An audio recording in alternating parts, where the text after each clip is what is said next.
रामपुर नाम के एक गांव में विमल हलवाई अपने 2 छोटे बच्चों और बीवी के साथ रहता है।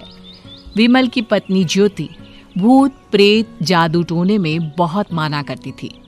इसका बिल्कुल विपरीत विमल इन चीजों को दकियानुसी माना करता था। रोज की तरह विमल अपने मिठाई की दुकान जाने के लिए निकलने की हड़बड़ी में होता है। मैं निकलता हूँ ज्योति, देरी हो जाएगी, दुकान भी खोलनी है मुझे। अजी ध्यान से, आज अमावस्या है। रास्ते में कोई कपड़ा या कुछ भी गिरा हो तो उसे लांग मत दीजिएगा, बगल से चले जाइएगा।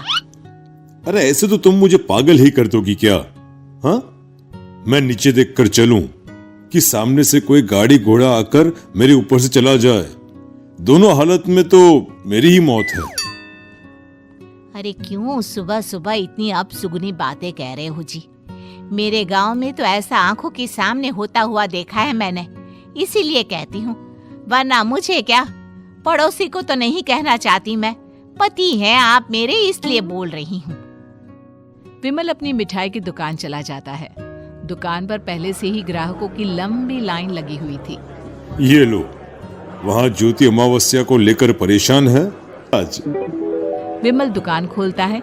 एक के बाद एक ग्राहक उसकी दुकान पर मिठाई ले रहे होते हैं।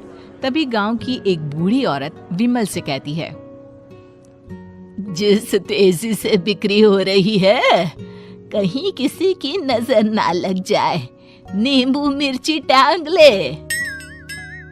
अरे क्या चाची तुम भी, ये सब नजर बजर कुछ नहीं होता। अपनी दुकान से शाम को विमल हंसते कूदते वापस घर आता है। हाँ, आज तो अच्छी खासी बिक्री हुई है। 1 महीने में जितनी बिक्री होती है, एक ही दिन में आज उतने पैसे कमा लिए मैंने। ये तो बहुत अच्छा हुआ जी, आज ही घर की नजर उतारी है मैंने। बिक्री तो अच्छी होनी ही थी। अच्छा, तुम खाना लगा दो, सारा माल बिक चुका है। मुझे शहर जाना होगा, कुछ चीजों की जरूरत पड़ेगी। रात भर मिठाई बनाऊंगा, तब जाकर कल सुबह दुकान खोल पाऊंगा। खाना खाकर विमल शहर जाने के लिए निकल पड़ता है। सुनिए जी, ध्यान से जाइएगा। चौरस्ते पर किसी जादू टोने की चीज पर पैर मत रख दीजिएगा। हे भगवान, हद हो गई ज्योति, ये तो मैं जा रहा हूं। विमल गुस्से से शहर जाने निकल पड़ता है। रात का काला घना अंधेरा, चांद की एक भी किरण ना होने के कारण अंधेरे में कुछ भी देख पाना मुश्किल था। जंगल के बीच के एक अधकच्चे रास्ते से विमल जा रहा होता है। चारों तरफ गुफ अंधेरा और सन्नाटा सुनाई दे रहा था, और सुनाई दे रही थी विमल के पैर के नीचे आ रहे सूखे पत्तों की आवाजें। तभी अचानक दूर से उसे कुछ आवाजें सुनाई देती है। अरे, ये इतनी रात को जंगल के रास्ते कौन जा रहा है? शायद कोई टोली होगी। राम नाम सत्य है, राम नाम सत्य है, राम नाम सत्य है, राम नाम सत्य है। धीरे धीरे आवाज कुछ कुछ सुनाई पड़ती है। आवाज धीरे धीरे और नजदीक आती सी लगती है। विमल देखता है कि उसके सामने से सजी धजी सफेद कपड़े में लिपटी एक अर्थी निकल रही है, जिसके साथ 5 लोग ही थे। 4 आदमियों ने उसे कंधा दिया हुआ था। एक मटका लिए आगे आगे बढ़ रहा था। विमल के बिल्कुल सामने आकर अर्थी रुक जाती है। उसमें से एक आदमी विमल से कहता है, अरे भाई, जरा अर्थी को कंधा लगाना, मैं बहुत थक गया हूँ, बड़ी मेहरबानी होगी। हाँ भाई, कंधा तो मैं लगा दूं, पर रात को 12 बजे ये शव यात्रा, इस समय कौन अर्थी ले जाता है? तभी विमल को ऐसा लगता है कि शव में से आवाज आई, ये आवाज। मजबूरी है भाई, आप कंधा दीजिए, मैं रास्ते में सब बताता हूँ आपको। विमल अर्थी को कंधा दिए चल रहा होता है कि उसे ऐसा लगता है कि हाथ में मटका लिए जो आदमी शव के आगे चल रहा है, उसके पैर उल्टे हैं। क्या हुआ भाई, हकला क्यों रहे हो? वो आपके साथी के पैर उल्टे। विमल अपनी बात पूरी भी नहीं कर पाता कि वो देखता है कि उस आदमी के पैर तो सीधे ही हैं। अरे नहीं, कुछ नहीं, मुझे शायद वहम हुआ होगा। धीरे धीरे सब आगे बढ़ रहे होते हैं।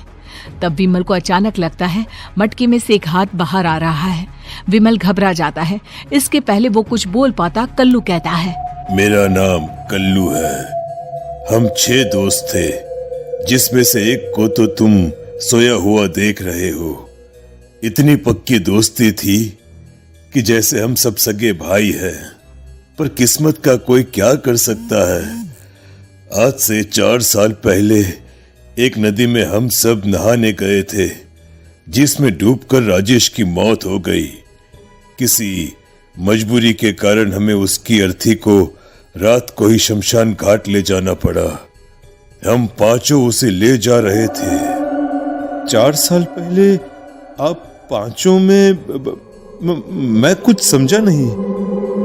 मंकू अपनी गर्दन पीछे घुमाकर अपनी आंखें बड़ी बड़ी कर विमल से कहता है, अरे भाई, पूरी कहानी खत्म होने दो, फिर बीच में बोल लेना, ठीक है? तभी रास्ते में एक हादसे में अपने दोस्त के साथ हम सभी मर गए। वो सामने देखो, हमारा दोस्त। विमल सामने देखता है। उसे दिखता है कि एक ऐसा आदमी जिसका शरीर कई जन्मों से पानी के अंदर रहने के कारण सफेद पड़ गया है। उसकी आंखें बाहर की ओर निकली हुई थी। फिर ये अर्थी किसकी है? अर्थी के साथ के लोग अर्थी को नीचे रखते हुए एक साथ विमल की ओर देखते हुए कहते हैं, तुम खुद ही देख लो। विमल शव पर से सफेद कपड़ा हटाता है। शव की जगह खुद को ही देखकर विमल के होश उड़ जाते हैं। वो शव विमल की ही थी। पलक झपकते ही विमल उस अर्थी की जगह पर होता है। 6 के 6 दोस्त उसी तरह अर्थी को उठाकर चलने लग जाते हैं। राम नाम सत्य है। राम नाम सत्य है। राम नाम सत्य है।